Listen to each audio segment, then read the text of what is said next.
સાંજનું અંધારું વધતું જાય છે. અગાસી પરથી પપ્પા નીચે દીકરીને બૂમ પાડે છે કે બેટા દીવો લઈને ઉપર આવ.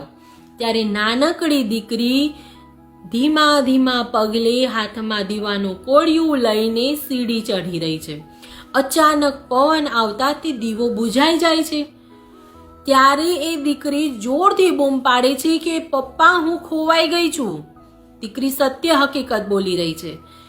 પપ્પા હું ખોવાઈ ગઈ છું. દીકરી એમ નથી બોલતી કે પપ્પા દીવો બુઝાઈ ગયો છે, પણ બોલે છે કે પપ્પા હું ખોવાઈ ગઈ છું. શું દીકરી ખોવાવા માટે જ સર્જાઈ છે? કહેવાનો મતલબ છે કે ઘરમાં આપણે એક નાની અમથી વસ્તુ ખોવાઈ જાય ને તો પણ આપણને લાંબા સમય સુધી યાદ રહે છે, પણ ઘરમાં હસતી રમતી ખુશીનો ખજાનો એવી દીકરી જ્યારે પરણીને સાસરે જાય છે ને ત્યારે એના સંસારમાં ખોવાઈ જાય છે ને એ કોઈને યાદ નથી હોતું.